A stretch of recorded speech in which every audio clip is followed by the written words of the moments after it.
জানেন, আজ একটু ইচ্ছে হলো আমসত্ত্ব বানাবার, কিন্তু ভারী মুশকিলে পড়লাম জানেন। পাকা আমের আমসত্ত্ব বানাবো নাকি কাঁচা আমের আমসত্ত্ব বানাবো? তারপর ভাবলাম, পাকা আমের আমসত্ত্ব তো আমরা খেয়েই থাকি, বাজারেও কিনতে পাওয়া যায়। কিন্তু কাঁচা আমের আমসত্ত্বটি ভারী বিরল জানেন। ওটি আপনি মা ঠাকুমার কাঁচের বয়াম ছাড়া কোথাও খুঁজে পাবেন না। কি ঠিক বললাম তো? চলুন আজ একটু শুনে নেওয়া যাক আমসত্ত্বের কিছু অজানা গল্প। ও আমি ঠিক আজ কাঁচা আমের আমসত্ত্বটি কিভাবে তৈরি করলাম সেটি একটু দেখে নেওয়া যাক। বাংলার গ্রামীণ ঘরোয়া রান্নাঘরে এক বিশেষ ধরনের সংরক্ষিত খাবার তৈরি হয় কাঁচা আম দিয়ে, যার নাম কাঁচা আমের আমসত্ত্ব।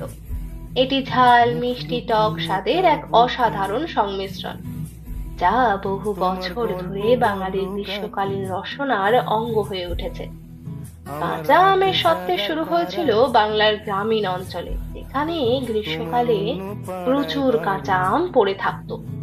পাকা আমের মতো কাঁচা আমও যাতে সংরক্ষণ করা যায়, সেই ভাবনা থেকেই তৈরি হয় এই অভিনব রেসিপিটি। পাকা আমের সত্ত্বের মতো মিষ্টি নয় এটি, বেশি টকও নয়। একটু মিষ্টি, একটু টক, আর মাঝে মাঝে একটু ঝালও হয়।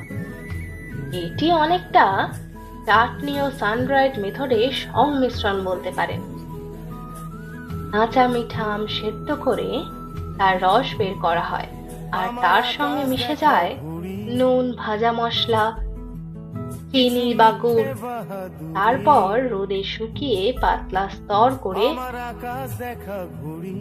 কেটে নেওয়া হয়। এক দুদিন রোদে দিলেই তৈরি আমাদের সুস্বাদু কাঁচা আমের আমসত্ত্ব। তবে আজ আমি কিভাবে বানালাম এতক্ষণে অবশ্যই দেখে ফেলেছেন অথবা দেখছেন। জানেন, অনেক সময় এই সত্ত্ব ঠান্ডা লাগা বা গলা ব্যথার ঘরোয়া ওষুধ হিসেবেও ব্যবহার করা হতো, কারণ এতে কাঁচা আম, নুন আর মশলা থাকতো। যে কি অদ্ভুত তাই না? এটা আমরা মুখরোচক খাবার হিসেবে এখন গ্রহণ করি, তা এক সময় ঘরোয়া টোটকা হিসেবেও কাজে লাগতো।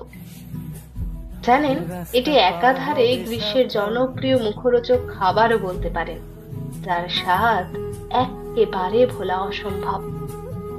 টক ঝাল মিষ্টি, এক কথায় টুইস্টেড আমসত্ত্ব। এটি ঠিক মতো শুকনো হলে জানেন